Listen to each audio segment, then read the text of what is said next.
काम करताना जेव्हा बाबांना सांगितलं की मी असं असं चित्रपटात काम करतोय, तेव्हा अचानक माझ्या घरचे माझ्याकडे आदराने बघायला लागले. अचानक घरच्यांना असं वाटलं की मुलगा चांगल्या मार्गाला लागलाय.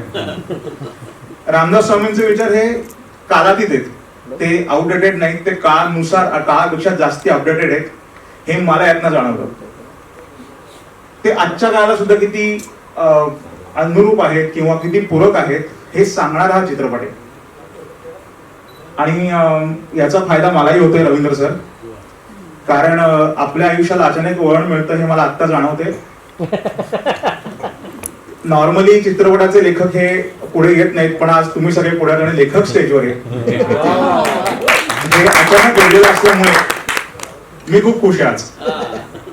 या चित्रपटाची आयडिया यांच्या मनात एक 10 ते 12 वर्ष होती आणि ते याच्यावर काम करत होते. आपण असं काहीतरी जगासमोर मांडलं पाहिजे, युवकांसमोर मांडलं पाहिजे असं त्यांच्या मनात होतं. असे रवींद्र पाठक सर हे स्वतः व्यावसायिक आहेत आणि त्यांनी गोंदवलेकर महाराजांचे अनुग्रही आहेत. 12 ज्योतिर्लिंगाला श्रीराम कथा सांगणारे हे एकमेव व्यक्ती असतील. ते उत्तम प्रवचनकार आहेतच, पण समाजाला नवीन दिशा देण्याचे, नवीन विचार देण्याचं काम ते सातत्याने करत असतात. रवींद्र पाठक सर, मी तुम्हाला स्टेजवर याची विनंती करतो. म्युझिक लॉन्चच्या वेळेस तुम्ही सांगितलं की तुमच्या साधारण भावना काय होत्या आणि तुमच्याकडे हा चित्रपट कसा आला, तेव्हा तुम्ही कुठल्या माइंडसेट मध्ये होता? तुमच्या आजूबाजूला तुम्हाला डॉग्स किंवा याची खूप आवड आहे? डॉग नाही, सगळ्या प्राण्यांची आवड आहे. सर्वधर्म समभाव प्राण्यांमध्ये सगळ्यांची आवड आहे. पण काय भावना आहेत हा चित्रपट करताना? मुळात अशा पद्धतीचे किंवा अशा विचारांचा चित्रपट आपल्याकडे येतो आणि आपल्याला यातनं काही विचार मांडायचा, हे एक जबाबदारी वाटते. काय भावना काय? हो, ही एक जबाबदारी तर आहेच. जेव्हा हा चित्रपट माझ्यापर्यंत पोहोचला तेव्हा मला असं वाटलं की अरे बापरे, मला त्या काळात जाऊन आता काही सीन्स वगैरे करावे लागणार आहेत का? तर दिग्दर्शकाचं फक्त एवढंच म्हणणं होतं की नाही दिशा, विचार आपले समर्थांचे तेच, पण पद्धत ही नव्याने आहे, नवीन पद्धतीने आपण ते विचार आपण सर्वांसमोर पोहोचवणार आहोत. तर त्यातनं थोडं दडपण फार कमी झालं आणि माझी टीम मला एवढी चांगली लाभली की प्रत्येक पावलांवर कलाकारांनी म्हणा, दिग्दर्शकांनी म्हणा, इनफॅक्ट प्रोड्युसरांनी म्हणा, सगळ्यांनी मला इतकं सपोर्ट केलं आणि छान वाटलं, खूप मजा आली सीन्स करताना. थँक्यू. येस, नेक्स्ट ट्रेलर बघा. सॉरी मला हे सांगायला फार मजा येते. ह्या सिनेमामध्ये आम्ही अत्यंत छान मराठी भाषा वापरली, पण त्याच्या बरोबर विरुद्ध असलेला एक व्यक्ती म्हणजे आमचा cinematographer DOP Atit Naik. Atit, please करा. तुम्ही याला आग्रा का डाबरा म्हणून एक फेमस फिल्म होती ज्यामध्ये ऍज अ चाइल्ड आर्टिस्ट म्हणून पाहिलं होतं. अनेक फिल्म्स, अनेक ऍडव्हर्टाइजमेंट. ह्याला सांगितलं की फार ओशाळ्यासारखं होतं. अरे आम्ही एवढे असे छान दिसत नाही, आम्ही एवढ्या सिनेमामध्ये ऍक्टिंग केली नाही म्हणून आम्हाला वाईट वाटतं.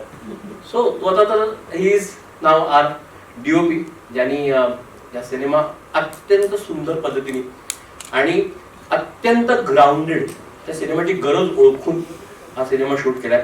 सो अतित, मराठी विचारतो, उत्तर तुझ्या भाषेत दे. तुझा अनुभव कसा होता? फर्स्ट ऑफ ऑल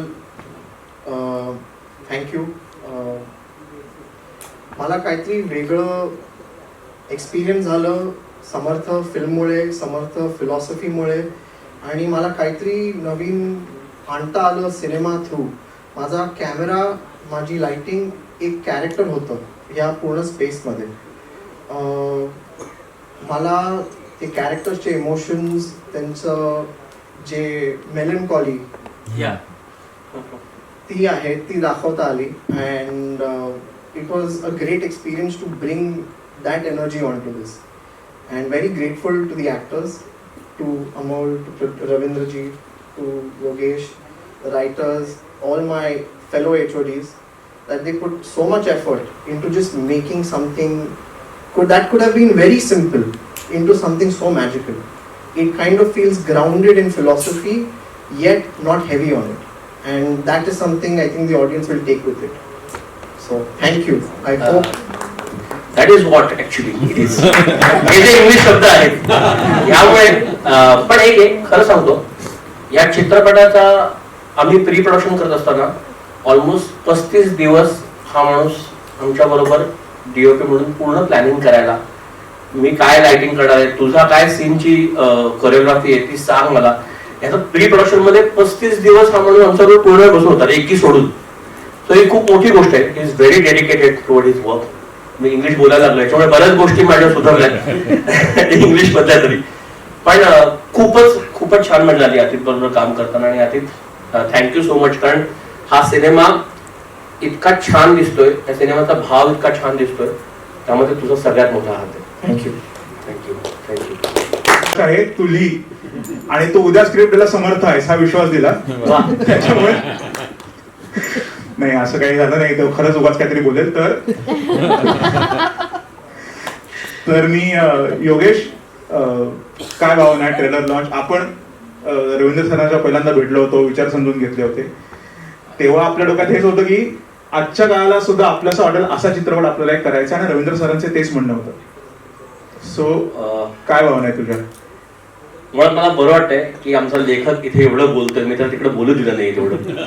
पण एक आहे, हा सिनेमा जेव्हा आम्ही करायचं ठरवलं, जेव्हा मी रवींद्र सरांना भेटलो, मी होतो, मानस होता, आशुतोष होता, अमोल होता, तेव्हा त्यांचा शब्द, मी नेहमी हा शब्द वापरतो मुद्दाम, कारण त्यांचा शब्द फार महत्त्वाचा होता की योगेश हा फक्त माझ्यासाठी चित्रपट नाही आहे, मी काही प्रोफेशनल सिनेमा करणारा प्रोड्युसर नाही नेहमीचा, माझ्यासाठी ही माझ्या गुरूंची, माझ्या समर्थांची सेवा आहे.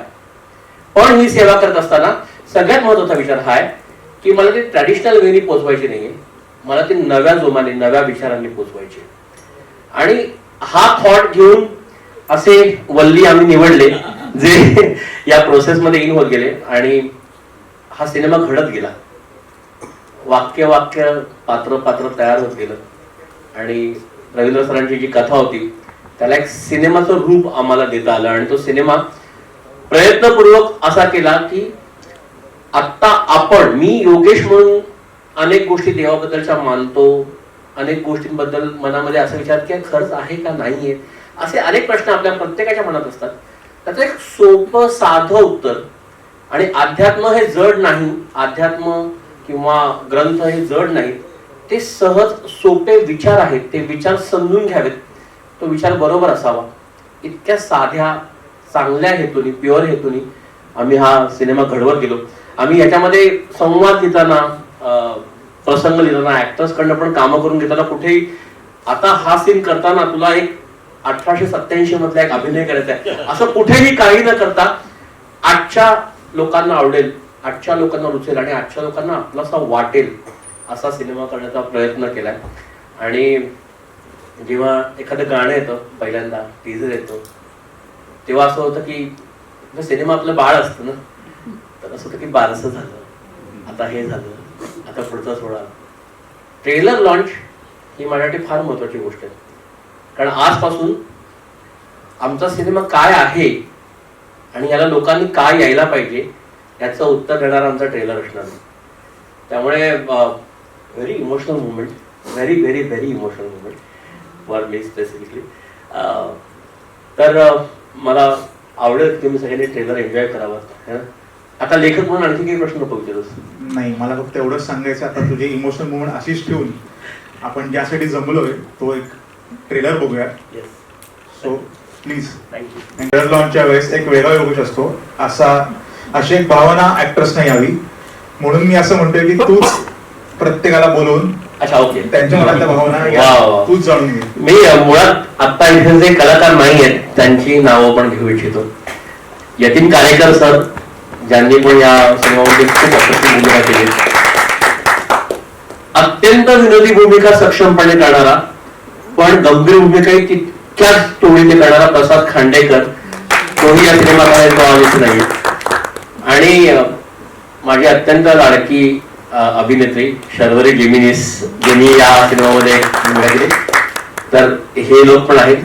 अजूनही काही सरप्राईज आहे पण ते आता सांगणार नाही, ते तुम्हाला सिनेमा बघताना कळेल कदाचित. हार्दिक, अरे हो, आणखी एक महत्वाची गोष्ट, आमचा हार्दिक जोशी, ज्याला तुम्ही राणादा म्हणून ओळखता, तर तोही आहे या सिनेमामध्ये. आणि आमची लहान मुलं आहेत, छोट्या समर्थाचं काम ज्यांनी केलं होतं तो आमचा अयान म्हणून आहे. त्याच्यानंतर श्रीजय देशपांडे म्हणून आहे, आणि अभिज्ञा, असे छोटे कलाकार, बालकलाकार पण आहेत. बरेच कलाकार, हळूहळू त्यांची पण ओळख होईल. पण आता मी अशा एका अभिनेत्रीला इथं बोलवतोय, जिला मी काम करताना असं म्हणलं होतं की बाई, म्हणजे मैत्रिणी म्हणून म्हटलं, तू सेटवर नाही आलीस तरी चालेल, पण तुझे डोळे पाठवून दे. अत्यंत बोलक्या डोळ्याची अभिनेत्री माझी मैत्रिणी ईशा केसकर, प्लीज. परत आया प्रवेश वगैरे आपण ही गोष्ट म्हणतो, ही खूप वेगळी गोष्ट आहे की आपण फार मोठ्या गोष्टीमध्ये म्हणत असतो नेहमी, मैं हूं लेकिन मैं नहीं हूं, जो मैं नहीं हूं मैं वो हूं वगैरे वगैरे, अशा डेफिनेशन मध्ये त्याला सांगत असतो. पण जेन्युइनली पुष्कळला मी वेगळ्या सिनेमांमध्ये बघतो. आता एक सिनेमा रिलीज झाला जो एका वेगळ्या जॉनरचा होता, आणि हा सिनेमा एका वेगळ्या जॉनरचा आहे, आणि भूमिका वेगळी आहे, मेंटॅलिटी वेगळी आहे, स्थिरता वेगळी आहे, बॉडी लँग्वेज वेगळी आहे, पोश्चर वेगळे आहे, भावनात्मक उलथापलत वेगळी आहे. सो विश्वंभर हा जर्नी कसा होता हे मला नक्की ऐकायला आवडेल. मी जेव्हा या चित्रपटात, आणि अजून मला लोक मेसेज करतात काही काय बोलतोस वगैरे, पण खरोखर अशा परिस्थितीत होतो की आता अमोल सरांनी मला फोन केला की स्क्रिप्ट पाठवतोय आणि अशी भूमिका आहे, तर तू वाच आणि तू कळव काय वाटतंय ते. तेव्हा अशा टप्प्यापर्यंत मी येऊन पोहोचलो होतो की आता अभिनय थांबावा, म्हणजे अगदी बंद करून टाकावा, सगळं आता कुठेतरी वेगळीकडे जावं वगैरे असं नाही, पण आता नाही येते, आपल्याला जमत नाहीये, आपल्याला काही जमत नाहीये. तर जेव्हा मी चित्रपट वाचला आणि मला वडिलांची भूमिका यासाठी वाटली की करावीशी वाटली की माझ्या मनातलं द्वंद्व जे होतं की सगळं सोडून काहीतरी वेगळं शिकावं, वेगळ्या गोष्टी दुसऱ्यांना. आम्ही मित्र म्हणून अनेक वेळा भेटलो आहोत, आणि आय एम व्हेरी ग्रेटफुल की ईशा या सिनेमात काम करायला हो म्हणाली, कारण खरंच हे पात्र तसं होतं ज्यासाठी मला ईशाच या सिनेमामध्ये हवी होती. सो ईशा, मित्र म्हणून सोडून दे, मित्र म्हणून नाम दे. मला असं वाटतं की अध्यात्माशी आणि अध्यात्म आणि माझा काही संबंध नाहीये, हा प्रश्न नाही पडला का तुला? मला असा प्रश्न नाही पडला, कारण आपण सगळे कलाकार आहोत. हो, आणि आपण आपली भूमिका ती वठवत असतो, आणि आपल्याला जे आशय पोचवायचे आहे त्यासाठी कष्ट घेत असतो. सो तुझा एक्सपिरियन्स कसा होता या सिनेमाच्या बाबतीत, तो मला ऐकायला आवडेल नक्कीच. नमस्कार एकदा सगळ्यांना. खूप वेगळा अनुभव होता असं मला सांगायला आवडेल, इंटरेस्टिंग अनुभव होता.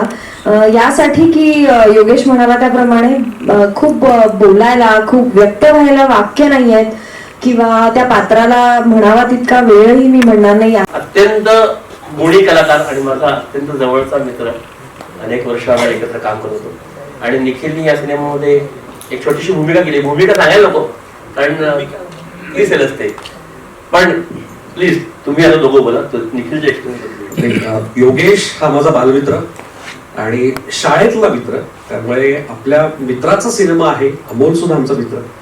या मित्रांच्या सिनेमात काम करायला मिळते पहिल्यांदा, ही गोष्ट माझ्यासाठी अतिशय महत्वाची असते.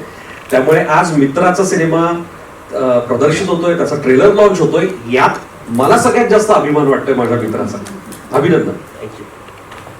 हाय, जेव्हा हा विषय आम्ही एक वेगळा प्रयत्न केला तो पोचवा, पण जेन्युइनली आपल्या जवळच्या मित्राला, आपल्या जवळच्या मैत्रिणीला, आपल्या घरातल्या आपल्या बायकोला, आपल्या घरातल्या लहान मुलाला कदाचित या विचाराची आता गरज असू शकते. त्यातला एखादा विचार त्याला त्याच्या आयुष्यामध्ये थोडस अजून पॉझिटिव्ह जगण्याचा बळ देऊ शकतो. असा सिनेमा आम्ही करण्याचा नक्की प्रयत्न केलाय, तुम्हाला सगळ्यांना आवडेल. So thank you once again.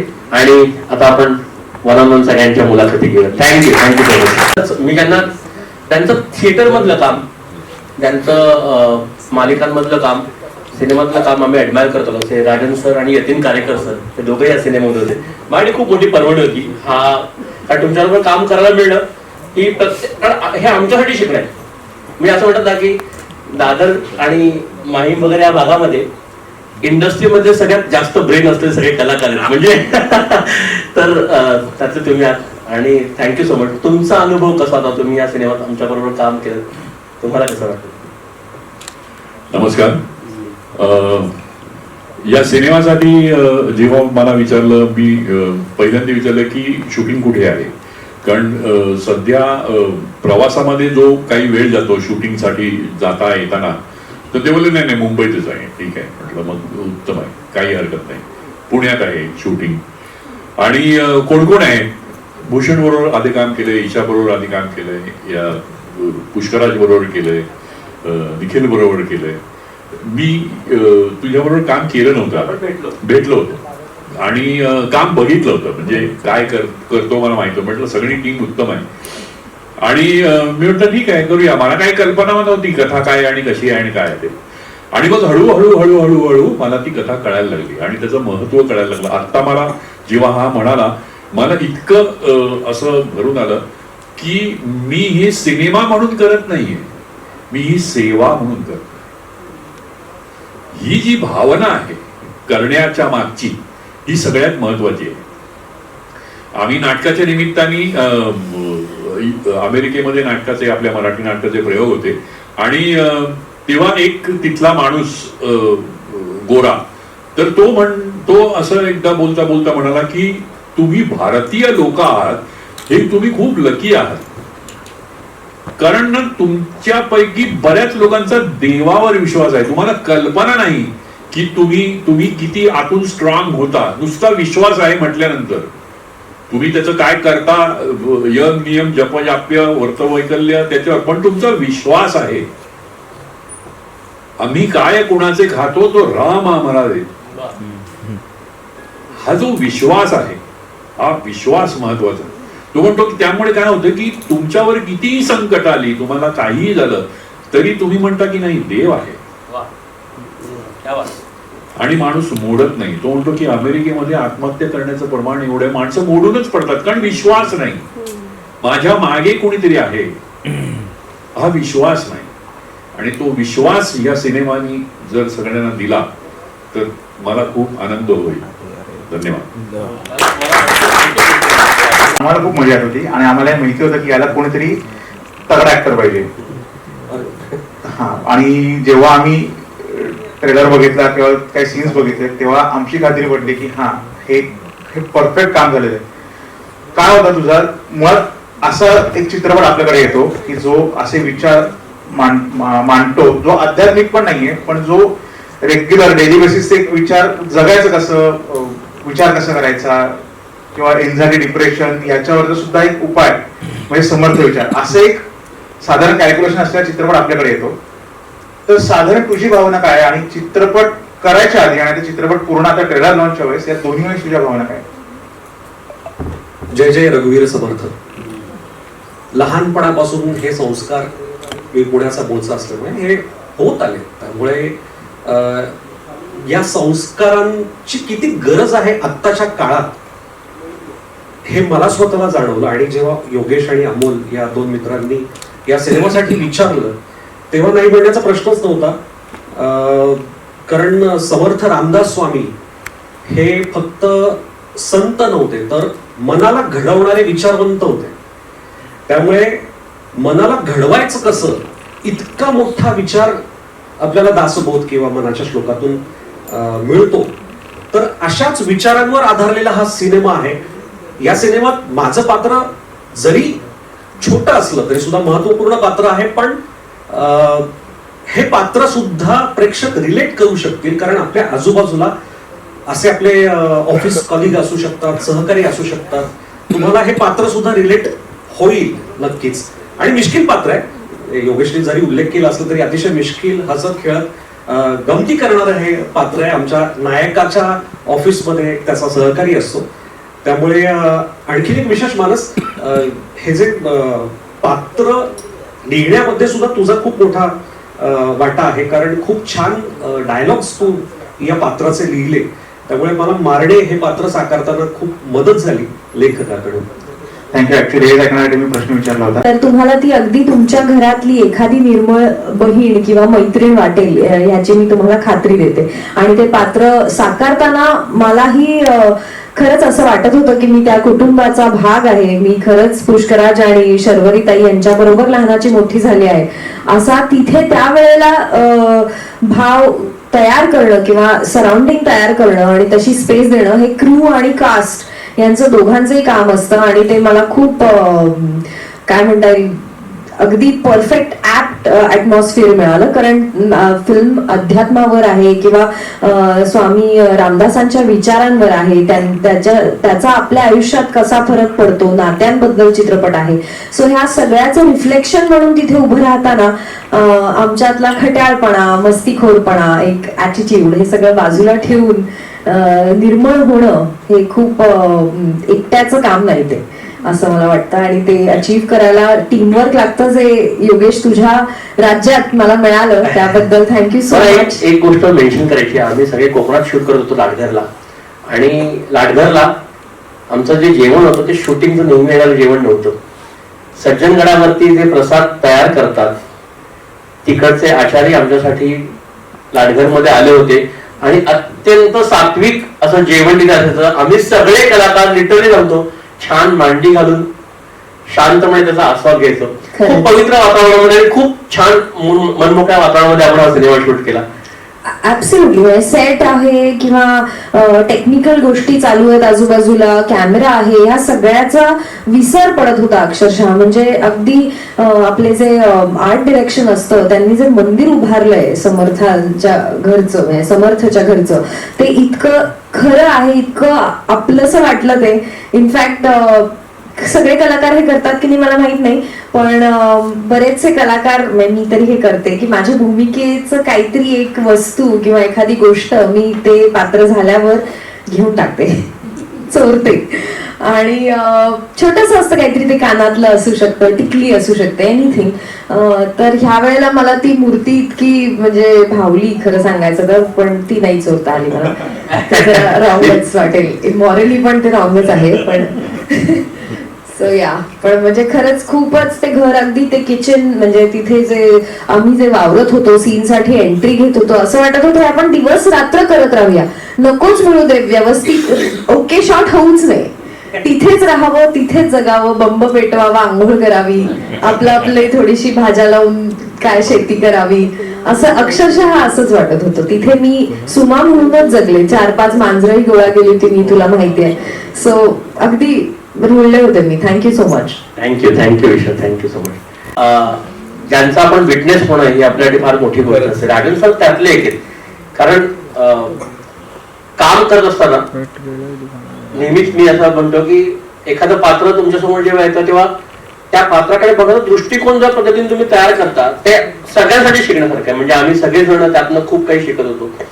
आणि तुम्ही या चित्रपटामधला भाग असणं आणि तुमच्या बरोबर काहीतरी काम करताना ही आमच्यासाठी खूप खूप खूप महत्वाची आणि मोलाची कारण संधी असं म्हणतो. तुम्ही मला असं वाटतं की कुणीच कोणापासून काही शिकत नाही. आपण सगळे एक आहोत. फक्त माझा जन्म थोडासा आधी झालाय आणि तुझा थोडासा नंतर झालाय. सगळेजण सगळ्यांकडनं शिकत असतात. म्हणजे आता नाटकामध्ये तर हा अनुभव वारंवार येतो की स्टेजवरती खेळा मारणारा माणूस सुद्धा मी नेपथ्यकार असताना म्हणतो काय बनवलाय यार, तो ते ह्या बाजूला केला असता फ्लॅट तर मला सोपं केलं असतं. तो शिकवून जातो तुम्हाला काही ना काहीतरी. तुम्हाला प्रत्येक वेळेला प्रत्येक माणसाकडनं तो किती छोटा आणि किती कोण आहे तुम्हाला सांगता येत नाही, पण त्या प्रत्येक माणसाकडनं तुम्हाला शिकता येतं. तसं ही जी हा जो आपला परिवार आहे तर हा खरंच परिवार आहे. त्याच्यामध्ये कोणी लहान कोणी मोठा कोणी हे असं मी मानत नाही. हे सगळे एक आहे आणि हा टीमचा एफर्ट आहे. ही कोणा एकट्या माणसाची जबाबदारी नाहीये की पुढे खेचून नेणं. ही सगळ्या टीमनी खूप छान केलंय असं मला वाटतं. आणि मी जेव्हा आता काही चित्रपटाचा थोडासा भाग पाहिला जेव्हा डबिंगसाठी वगैरे गेलो होतो आणि मी चकित झालो. म्हटलं अरे कास्टिंग केवढं आहे याचं, केवढा मोठा पट आहे कास्टिंगच्या बाबतीमध्ये. म्हणजे जर खूप छान झालंय आणि ह्या छोट्या रोलसाठी सुद्धा त्यांनी खूप चांगली माणसं निवडली आहे. आमचे नाट्य क्षेत्रातले गुरु दामू केंकरे नेहमी म्हणायचे की it is a wilful suspension of disbelief. म्हणजे ते म्हणाले की आपला धंदा राजन खूप सोपा आहे. आपण काय करतो, आपण हवा विकतो. हवा आपण एक आभास निर्माण करतो कुठल्या तरी कलाकृतीमधून, नाटकातून म्हणा, सिनेमातून म्हणा. तुम्ही ते आहात असा एक आभास निर्माण करतो. जो आभास म्हणजे काय, हवा विकतो ना. तर तो हवा विकण्याचा धंदा आमचा खूप सध्या तेजीत आहे सध्या सगळ्या लोकांचा. पण तो आभास नीट निर्माण करता आला पाहिजे आणि त्याचं सगळ्यात प्रमुख त्याचं म्हणजे काय म्हणतो त्याला, त्याच्यासाठी जे लागणारं प्रमुख हे आहे ते म्हणजे त्याचं कास्टिंग. ते कास्टिंग जर चांगलं असेल ना की तर हा आभास पटकन निर्माण होऊ शकतो. आणि याचं कास्टिंगला खरंच योगेशला 100 मार्क दिले पाहिजेत त्याच्यासाठी. त्यांनी खूप छान कास्टिंग केलंय, सगळ्यांनी कामं पण उत्तम केले आणि चित्रपट बघताना खूप मजा आली मला. तुम्हालाही मजा येईल. तुम्ही आज ट्रेलर बघताय तर हे तर त्याचं लघुरूप आहे. तुम्ही ज्या वेळेला आपण सिनेमा बघू तेव्हा तुम्हाला त्याचा सगळ्यांचा अंदाज येईल. आणि खूप बरं वाटलं तुम्ही एवढ्या संख्येनं इथे आलात. धन्यवाद. थँक्यू. कॉमेडीचा देखील फॅन आहोत, त्यामुळे अर्थातच सो समर्थांचा अजून एक फायदा, तो पण प्रमोट झाले. So thank you for calling me. ही समर्थ नावाची जी कथा आहे ही मी साधारणतः 2012-2013 साली एक छोट्याशा स्क्रिप्टमध्ये 2-3 पानांमध्ये लिहून काढली होती. आणि या कथेचं करायचं काय हा मोठा प्रश्न होता. सिरियलच्या रूपात करावी, काही कादंबरी काढावी, चित्रपट काढायचं देखील होतं, पण तेव्हा धारिष्ट होत नव्हतं because of lot of constraints. आणि मग असा बराच काळ जात होता आणि एक दिवशी आम्हाला आमचं एक कॉमन अमोल आणि आमच्यामध्ये असलेली रिद्धी महाशब्द आहे, हिचा कॉन्टॅक्ट झाला. तिने मला अमोलची गाठ घालून दिली. तर तिथून या चित्रपटाची निर्मिती संकल्पना सुरू झाली. मग मी ही कथा आणखीन विस्तारपूर्वक थोडीशी लिहिली. त्यानंतर अर्थात त्याच्यावरती साथ चढवण्याचं मोठं काम मानसने केलं आणि त्याला संगत होती आशुतोषची. आशुतोष आणि मानस या जोडीने संवाद आणि अनेक त्याच्यामध्ये उदाहरणार्थ पॅन्ट वरती करण्याचा शॉट आपल्यापैकी अनेकांनी त्यातला बघितलेला आहे. असे छोटे छोटे प्रसंग की जे मानसच्या मुळे अधिक खुलले, आणखीन त्याच्यामध्ये खळखळून हसण्याचं एक लोकांना संधी त्याच्यामध्ये निर्माण झाली. हा चित्रपट करण्याचा मागचा उद्देश असा होता की आजच्या तरुणाईला परमार्थ या शब्दाचा थोडासा नाही म्हटलं तरी तिटकार आहे. कारण त्यांच्या दृष्टीने परमार्थ म्हणजे देवदेव करणं, उपवास तापास करणं, व्रतवैकल्य करणं आहे. परमार्थ ही जीवन जगण्याची कला आहे किंवा त्याच्या आधाराने देखील आपण आपलं करिअर करू शकतो. या संकल्पनांना तरुणाई मान्यता द्यायला तयार होत नाही. पण संतांनी हे सगळं सांगून ठेवलंय ग्रंथांमध्ये, पण आज ग्रंथ वाचायला वेळ कोणाला आहे? कारण ग्रंथ वाचण्यासाठी लागणारी धारणा शक्ती म्हणा, तेवढा वेळ म्हणा, तेवढे डिटर्मिनेशन म्हणा, आज समाजामध्ये दिसत नाही. आणि मोबाईलमुळे तर आमचं आणखीन माइंडसेट इतके चंचल झालेले आहेत की आम्ही 90 सेकंदापेक्षा मोठं रीलही बघू शकत नाही. तर अशा परिस्थितीमध्ये या सगळ्या संतांच्या ग्रंथांमधले विचार प्रॅक्टिकली समाजासमोर कसे आणावेत, यासाठी काय नवीन आधुनिक आपण प्रणाली वापरू शकतो, या दृष्टिकोनातून हा चित्रपट आपण निर्माण केला. आणि जसं मानसनी सांगितलं त्याप्रमाणे हा समर्थ रामदास स्वामींचा बायोपिक नाही. कारण बायोपिक बघणारा तोच समाज असतो जे ऑलरेडी त्यांना मानतात. आणि या चित्रपटाचा उद्देश असा आहे की ज्यांची पावलं अजूनही या दिशेने वळलेली नाहीत किंवा ज्यांना याच्याविषयी अनेक गैरसमज आहेत परमार्थाच्या विषयी, त्या लोकांनी या चित्रपटाकडे वळावं आणि त्या आधाराने एखादा जरी विचार या चित्रपटातून त्यांना मिळाला तरी तो त्यांना निश्चितच एक पुढचं पाऊल, एक पुढचा मार्ग दाखवू शकेल. या दृष्टिकोनातून या चित्रपटाची निर्मिती आपण करताना तरुण वयाचा विचार देखील केलेला आहे आणि त्याचबरोबर जे या कन्व्हेन्शनल पाथवर चालवत आहेत त्या लोकांचा देखील आपण विचार यामध्ये मांडलाय. या चित्रपटामध्ये सर्वच लोकांनी अतिशय उत्तम सहकार्य केलं. म्हणजे स्टार्टिंग फ्रॉम अमोल भगत, योगेश फुलपगर, अतित नाईक, ज्यांना मी चित्रपटाचे ब्रह्मा, विष्णू आणि महेश म्हणतो, त्यांनी या चित्रपटामध्ये खरोखर जीव ओतला आणि त्यांना तेवढीच तोलामुलाची साथ सर्व आर्टिस्ट, त्यामध्ये आमचा भूषण प्रधान सगळ्यात प्रधान आहे, पुष्कराज चिरपुटकर आहे आणि त्याचबरोबर ईशा, दिशा आणि सगळीच मंडळी, राजन सर आलेले आहेत, आज राऊत पण आहेत इथं. सगळ्यांनीच खूप तोलामोलाची साथ दिली, सगळ्यांनीच खूप सहकार्य झालं. त्यामुळे चित्रपट हा एका ऊर्जेने भरलेला जाणवतो. तुम्ही जेव्हा चित्रपट बघाल, आज ट्रेलर बघाल, तेव्हा you will definitely find there is lot of energy inside the movie. आणि जो बघतो त्याला डेफिनेटली 1-2 दिवस तरी त्याचा काय म्हणता येईल कॅरी ओव्हर राहतो थॉट्सचा, की आपण नेमकं एक वेगळं काहीतरी विश्व बघून आलेलो आहोत. असा हा एक अत्यंत वेगळा, आशयपूर्ण आणि त्याचबरोबर मनोरंजन करणारा हा चित्रपट आहे. सो आय विश की हा लोकांपर्यंत जास्तीत जास्त संख्येने जाईल आणि 14 ऑगस्टला हा चित्रपटगृहांमध्ये येतोय. आपण विद्यार्थी आणि कॉलेजच्या मुलांसाठी या चित्रपटासाठी प्रमोशनल ऍक्टिव्हिटी करतोय. कन्सेशनल रेटमध्ये आपण त्यांना चित्रपटगृहामध्ये आणतोय, जेणेकरून जास्तीत जास्त मास या चित्रपटाला यावा आणि ज्यांना आता आपल्या जीवनात करिअरमध्ये पडायचंय त्यांनी या चित्रपटातून आपला स्वतःचा फायदा करून घ्यावा. Thank you sir. तेव्हा मी या सिनेमामध्ये खरं सांगतो, आता सगळ्यांना सांगायला हरकत नाही ना? प्लीज सांग. मी जेव्हा आम्ही हा चित्रपट सुरू केला प्रोसेस, तेव्हा मी असं म्हणालो की अरे पुष्कर आहेत ना विरोधी भूमिका आहे, एक विरोधी भूमिका आहे चित्रपटातली, पुष्कर आहेत ती करेल. पुष्कर आहेत पण योगेश आपला मित्र आहे, आपण करू वगैरे वगैरे होता. मी तुला स्टोरी सांगितली आणि तो म्हणाला की मला वडिलांचं पात्र करायचंय. मी म्हणालो पुष्कराज, अरे लहान मुलगा पण आहे, नंतर भूषण सर पण आहे, त्यांच्या वडिलांचं पात्र करायचंय तुला. पुष्कर म्हणला हो मला ते पात्र करायचंय. आमचा जवळपास अर्धा पाऊण तास कॉल झाला आणि नंतर मी डोक्याला हात लावून म्हटलं की आता काय करू मी. नंतर मी या माणसाला भेटायला गेलो तेव्हा या माणसाकडे अख्खी स्क्रिप्ट रेकॉर्डेड होती आणि हा ती स्क्रिप्ट अनेक वेळा ऐकत होता आणि त्या स्क्रिप्ट मध्ये डायलॉग प्रत्येक कलाकाराचा डायलॉग त्याचा पाठ होता. मी हे विटनेस केले आणि डिरेक्टर म्हणून मी कन्व्हिन्स नव्हतो की हा वडील होऊ शकतो. अनेक कलाकार असं म्हणतात की मला एवढ्या मोठ्या मुलाचा बाप दाखवू नको रे, अजून मला आयुष्यात यंग रोल करायचे. त्यात हा असं धारिष्ट करतो या वयामध्ये की एका वडिलांची भूमिका करायची. पण जेव्हा आम्ही लुक टेस्ट केली आणि लुक टेस्ट मध्ये मी याला बघितलं तेव्हा मी खरं सांगतो म्हणाला मी चुकलो. हा माणूस आहे जो माझ्या फिल्म मधला विश्वंभर आहे आणि त्याने वाहून घेतलं या रोलला. म्हणजे मी पुष्करांबरोबर काम करताना आम्ही सेटवरती मजा केली, मस्ती केली, कुठूनही जेवताना उठलोय, उगाच गरबा खेळायला लागलोय, काही केलं. पण अख्ख्या फिल्मच्या शूटिंग मध्ये हा माणूस हातात झपाटी माळ घेऊन श्रीराम जयराम जय जयरामचा जप करत होता. त्याच्या सीनच्या तो तयार असायचा, डायलॉग पाठ असायचे आणि तो सीन करायचा. So Pushkaraj thank you so much आणि व्हेरी सॉरी. आणि प्लीज मला तुझ्याकडून ऐकायला आवडेल की तुझी ही प्रोसेस कशी होती, कारण इट्स व्हेरी डिफरंट. पुष्कराज सगळ्यांनी असा पुष्कराज पाहिला नाहीये. धन्यवाद हे तू बोलल्याबद्दल. आणि मला फार बोलायचं नाहीये अजिबातच.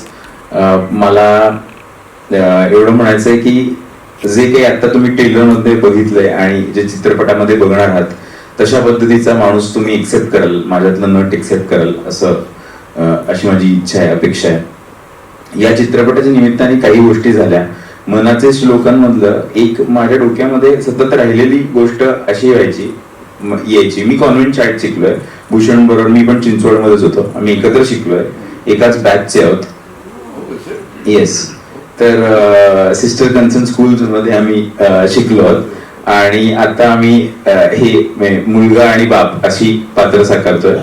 तर मनाचे श्लोक संस्कार वर्ग असायचे, मनाचे श्लोक शिकवले जायचे आणि एका नाटकामध्ये एंट्री घेणारं एक पात्र होतं आणि पडद्यामधनं एंट्री घेताना काहीतरी म्हणत यावं म्हणून कोणीतरी हे म्हणाल होतं, अनुदिनी अनुतापे तापलो रामराया परमदिन दयाळा निरसी मोह माया अचपळ माझे नावरे आवरिता तुझं विन क्षीण होतो धावरे धावा आता. तो मिनस नाटकामध्ये प्रभाकर पणशीकर एंटर करताना हे म्हणत यायचे आणि तेव्हा ती चाल, ते शब्द, त्या सगळ्या गोष्टी म्हणजे तुझं विन क्षीण होतो धावरे धावा आता ह्याची कल्पना हे आधी असं वाटायचं की हा काय आपण काय एवढा धावा करतोय कुठल्याही देवाचा कशाचाही, हे कळायचं नाही. पण आता या सगळ्या वर्षात आयुष्य जगताना हे जे काही कॉम्पिटेटिव्ह वर्ल्ड आहे याच्यामध्ये जगताना गोष्टी मला कळल्या की याचा अर्थ काय आहे, की आपल्याला कशाची गरज वाटते.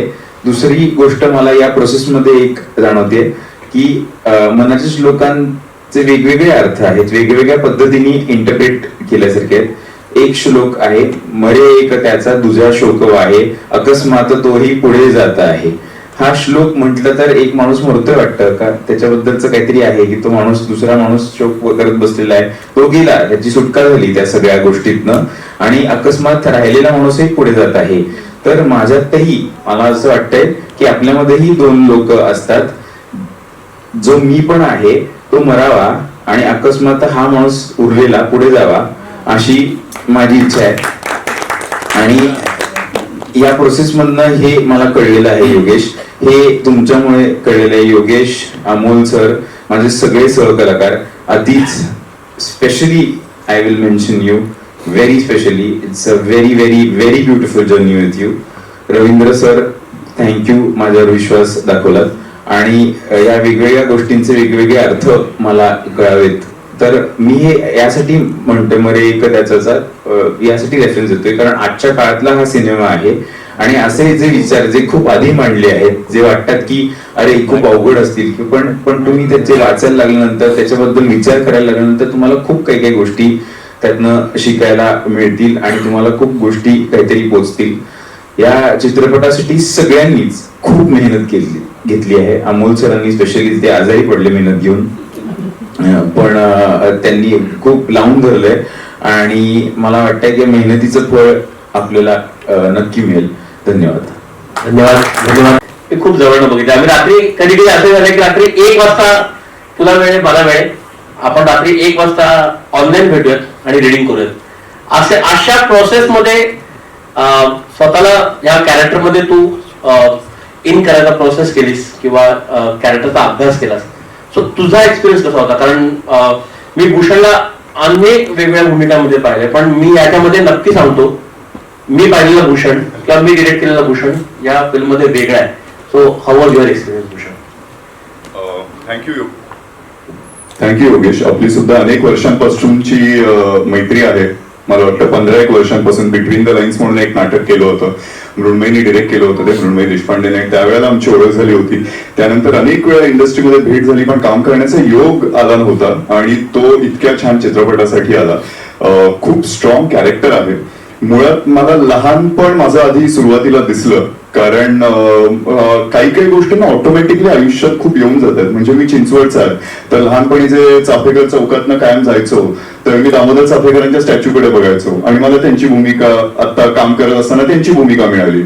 तसंच वेगवेगळे रोल, मग महाराजांची भूमिका असो, हे जे एक एक इन्स्पिरेशन कायम आयुष्यात होते त्यांच्या भूमिका मिळत गेल्या आणि असंच कुठेस कदाचित हरवलेल्या मनातनं असे समर्थ आहेत असं मी म्हणेन. कारण लहानपणापासून मी कोकणातला म्हणजे माझा जन्म कोकणातला, आजोळी जायचो कायम रायगडमध्ये आणि रायगडला गेलो असताना मला कायम दिसायचं की आजी आजोबांच्या घरी म्हणजे जे आपल्या पणजोबांचे वगैरे फोटो लावलेले असतात तर न चुकता एक फोटो हा कायम असायचा, हा समर्थ रामदास स्वामींचा होता. तर त्यामुळे ते लहानपणापासून एक कुतूहल होतं. रायगडावर फिरायला जायचो, त्याचबरोबर शिवथरवेळीला गेलेलो आहे, मग ती मूर्ती बघणं, त्यांच्या हातात दासबोध, ते खूप कुतूहल लहानपणापासूनच होतं आणि कधी वाटलं नव्हतं आयुष्यात की असा त्या रेफरन्सनी त्यांचे विचार पोहोचवण्याचा चित्रपट बनेल आणि त्याच्यात मला काम करण्याची संधी मिळेल. इतकं की माझं शिक्षण कॉन्व्हेंट मधलं त्याचाही उपयोग या चित्रपटाला होतोय आणि अतिशय उत्तम शाळा. म्हणजे आज मी जे काय घडलो, मी काय मला सांगायला आवडतं की माझ्या शाळेमुळे घडलो. खूप चांगले विचार मला माझ्या शाळेतनच मिळालेले आहेत. पण तरी लहानपणी एक आजोबा असायचे आणि ते मनाचे श्लोक सगळ्या मुलांबरोबर वाचायचे आणि बरीचशी मराठी मीडियमची मुलं असायची आणि लहानपणापासून नेमक्या मराठी भाषेनंतर आम्हाला इंट्रोड्यूस झाली होती. तर त्यामुळे सगळे आपले पोथी छोटी छोटी जी पुस्तकं असते ते उघडून बसायचे आणि पाठांतर असायचं आणि मला खूप भारी वाटायचं ते की हे आपल्याला काय कळत नाहीये. पण तो अभिनयाचा एक किडा लहानपणी होताच. मी तसंच पुस्तक घेऊन घरी जे काय पोथी वगैरे असेल ती उघडून फक्त सूर त्याचा आहे की हे फक्त करत राहायचो जेणेकरून जसं काय की मला कळतंय. आणि एकदा शाळेतनच असा निरोप आला होता की याला काही मराठी वगैरे वाचता सुद्धा येत नाहीये, जरा लक्ष द्या.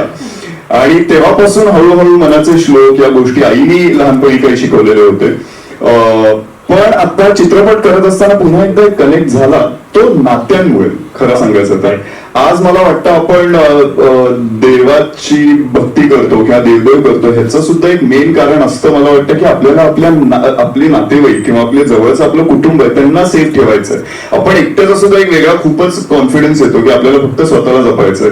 तर त्यामुळे या सगळ्याचा मेन एक दुवा आहे ती म्हणजे आयुष्यातली नाती, ती खूप महत्वाची आहेत आणि ते मला या चित्रपटातनं दिसलं. कारण ही नातेसंबंधांवरची सुद्धा गोष्ट आहे. ही वडिलांची आणि मुलाचं नातं दिसतंय आणि आपापल्या आयुष्यात वेगवेगळ्या टप्प्याला पण अनेक नाती बदलताना पाहिली आहेत, अनेक नाती जी आपल्याला वाटली होती की कमकुवत आहेत ती घट्ट होताना पाहिली आहेत. अशी नाती मला माझ्या आयुष्यातही दिसलेली आहेत आणि दे हॅव बीन सरप्राइझिंग. त्यामुळे असं एक नातं आपल्याला आज पोर्ट्रे करता येतं आणि ते सुद्धा इतकं स्ट्रॉंग पात्र आहे की अतिशय खोलवर ऑलरेडी तो अफेक्ट असणारा, जे आता आपण ट्रेलर मध्ये पाहिलंच आहे त्यामुळे स्पॉइलरही नाहीये, लहानपणापासूनचे त्याचे विचार तो तसा का घडला. कारण मुळात मला वाटतं लहान मूल कुठेही जन्माला आलं, आपलं जे धर्म असतो तो त्या कुटुंबात जन्म आल्यामुळे एकाने होतं, कारण की आपण आपल्या आई वडिलांना फॉलो करत असतो. कारण आपले आई वडील हे आपले सगळ्यात आधी महत्वाचे, म्हणजे आपले देव म्हणजे आपले आई वडील असतात. तर त्यामुळे तो कनेक्ट खूप महत्वाचा असतो. मग माझा देव जर म्हणेल मी काही करीन, पण तिथेच जर डिस्कनेक्ट असेल तर बऱ्याच गोष्टी बदलतात. आणि अशाने या समर्थच्या आयुष्यात काय घडलेलं आहे की त्याला सॅम बोरगावकर त्याचा झालेला आहे या गोष्टींपर्यंत पोहोचतो. पण मुळात मला मनाने भावलेली म्हणजे या नातेसंबंधांवरची गोष्ट, आणि ती सगळ्यांनाच पोहोचते. आणि त्या गोष्टींमधूनच आपल्याला समर्थ विचार सगळ्यांपर्यंत पोहोचवले जातात. हा चित्रपट मला सांगायला आवडतोय, प्रत्येक स्टेजवरती मला सांगायला आवडतोय, कारण की नक्कीच आपण रामदास समर्थांचे विचार लोकांपर्यंत पोहोचवतोय, यांनी वेगवेगळ्या गोष्टी आहेतच. पण हा फक्त भाविकांचा सिनेमा नाहीये, हा फक्त आस्तिकांचा सिनेमा नाहीये, हा नास्तिकांचा सुद्धा सिनेमा आहे. नास्तिकांचा जास्त आहे. नाही, इक्वली म्हणेन, बॅलन्स्ड म्हणेन. कारण ह्यांचे मला मेन तेच वाटतं, समर्थांनी इतक्या चांगल्या गोष्टी शिकवलेल्या आहेत. म्हणजे एक असं आहे की बलोपासना, जे आपण म्हणतो फिजिकल हेल्थ बरोबर मेंटल हेल्थ महत्वाची आहेच, पण आता म्हणून आपण मेंटल हेल्थ कडे खूप लक्ष देतो, मेडिटेशन करतो, पण फिजिकल हेल्थचं काय, तर याचं महत्वही सांगणारे म्हणजे आपले समर्थ रामदास स्वामी.